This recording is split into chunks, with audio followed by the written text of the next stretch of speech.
We've been exploring some of the different magic items in Baldur's Gate. And in these vlogs, as I push them up to my channel here under the Baldur's Gate playlist, I want to be mindful of spoilers. This is kind of an interesting tactica that we're talking about because so much of the game absolutely is discovery. And I want you to discover the quests and discover these items on your own.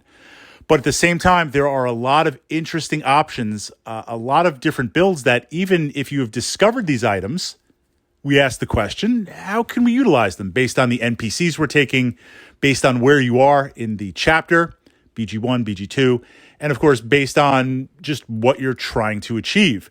So while we talk about them, I am not naming specific quests. I am not naming locations. I am not naming chapters which you acquire. If you're familiar with them, maybe another way to use it. If you're not, well, now you've got something to hunt for. Now you've got a reason to speak to every NPC and try to get those leads because some of the more unique items are buried. Okay, let's talk about the Cloak of Charm person. This is a very potent, very interesting, very unique, and very fun item in Baldur's Gate. Now, lots of ways to play the game. And I'm not just talking about the first playthrough, multiple playthroughs. You could go full AD&D meta, reduce it down to a combat game and rolls, and you're just looking for the most optimal build. Then there are times where you realize, okay, I want to be powerful, but I want to kind of have interesting things happen, or I want to try out different tactics. I'm not running a hardcore no reload run, so if I do something that's less optimal and I get killed, I'll just reload. And then there are times where it would be kind of fun just to see what I can get away with within the game engine. And Charm Person is one of those interesting spells because there's a lot of what ifs for it to happen. Range, first of all, resistances, the ability of a saving throw, then there's a duration. But to charm a person and take control of them and utilize them, the charm person essentially makes them playable in that moment and charming some of the more interesting or powerful NPCs in the game, even if it's a long shot based on saving throws, that's got some fun to it, right? That's a nice little piece. Now, normally this is the domain of mages, so that's the balance in the game. And of course, it's a spell slot, and there's a lot of other what ifs, and sometimes your mage is occupied in other places, and certain mage things don't always stack. Well, the Cloak of Charm Person is literally just that. It allows you a Charm Person clicky without charges that is renewable every day. That's kind of cool. And what's cool about it is, first of all, it occupies a cloak slot. If you see the various slots in the game, often at different points, there's a lot of cool different items, and you're competing for slots. Now, you could keep it in your slot bar and pause and swap in and out and change and do these things.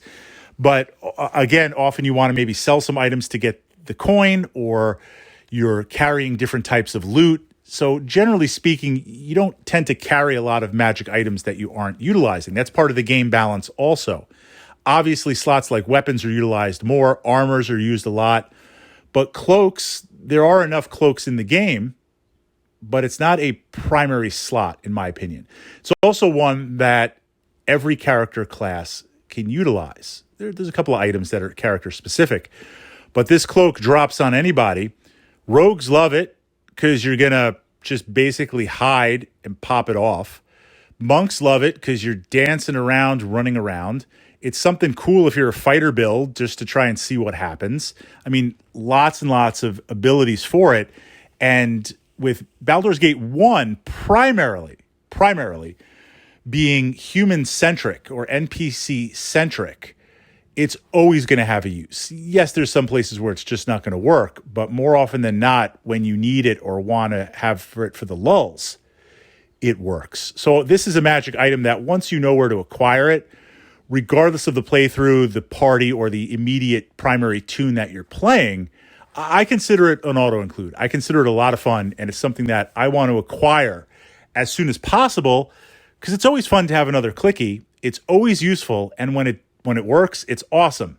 When it doesn't work, it's not like I burned a critical spell slot, or if I'm that much tracking gold pieces like some of the different wands in the game that are very potent, very powerful.